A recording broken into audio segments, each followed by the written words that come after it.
An update on efforts to restore the historic Gold Dome in Oklahoma City, details on who will be leading the State House this year, and remembering banker and civic leader Gene Rainbolt. This is the KGOU PM News Brief for Thursday, January 2nd. I'm Deborah Shar. The iconic Gold Dome in Oklahoma City faces an uncertain future as plans to renovate the historic building into a concert venue hit roadblocks. KGOU's Nick Daniels has an update. The National Park Service declined to support the $10 million preservation project, citing issues with the proposed changes. The Oklahoma newspaper reports tax credits were denied due to planned modifications for the inside of the building, which included removing a second-floor wall for concert suites. 2 applications for Route 66 grants were also rejected. Tulsa developer Mike Brown sought funding to restore the mid-century modern landmark. Despite setbacks, Brown says he's committed to preserving as much of the building as possible. The Oklahoma Historical Society says historic tax credits prioritize preservation over development. While Oklahoma City Mayor David Holt supports saving the building and creating a TIF district, preservation officials stress strict adherence to historic standards. I'm Nick Daniels. As the new year starts, so does the lawmaking. We are 1 month away from Oklahoma's 60th legislative session. State Capitol reporter Lionel Ramos has details on the representatives who will lead the House. Oklahoma's House Republican majority last fall chose House Speaker Kyle Hilbert to lead them. He's the youngest to ever do it at 30 years old. And with a chamber to manage that's twice as large as the state Senate, Hilbert has opted to redesign the House committee system in a way he says will make policy discussions more like that of the state budget. Hilbert released a full list of House committees and chair appointments in mid-December. The House will have 8 committees and 31 subcommittees, each with a selected chair and vice chair. Lawton Republican Trey Caldwell will lead House Appropriations, and Grove Republican Josh West will serve as Majority Floor Leader.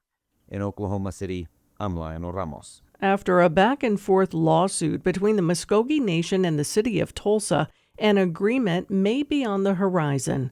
Katie Hallam has that story. The Muskogee Nation sued the city of Tulsa for issuing a traffic ticket to one of its citizens. The tribe, which encompasses more than half of the city, argued the McGirt decision gave them exclusive jurisdiction over its members there. But city officials disagreed, saying crimes such as traffic violations within city limits could still be handled by Tulsa law enforcement. Tulsa's new mayor, Monroe Nichols, is trying to settle the lawsuit. His office says he and the tribal nation are working together to move forward. Muskogee Nation Chief David Hill says he welcomes a new tenor to the conversation between tribal and city officials. A federal judge appreciates the efforts. He has paused the case for 30 days to allow for plenty of time for talks. I'm Katie Hallam. Oklahoma banker and philanthropist Gene Rainbolt died today. Grayson Wheeler has more on Rainbolt's legacy as a civic leader. Born, raised, and educated in Norman, Henry Eugene Rainbolt has always been better known by his nickname Gene. Rainbolt bought his first bank in Purcell in 1962.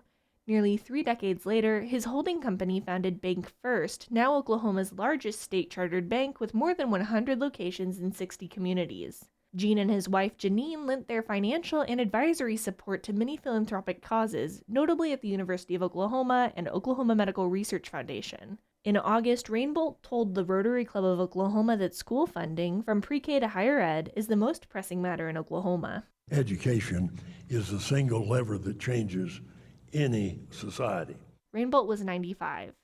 In Oklahoma City, I'm Grayson Wheeler. The Rainbolts were financial supporters of Oklahoma Public Radio, including KGOU. You can find more Oklahoma news on our website, kgou.org, and on the KGOU AM NewsBrief podcast. I'm Deborah Shar. We could all use a little help navigating the news these days. The Consider This podcast wants to give you a hand. 6 days a week, we'll help you make sense of the day's biggest news story and what it means for you in less than 15 minutes. Listen now to the Consider This podcast from NPR.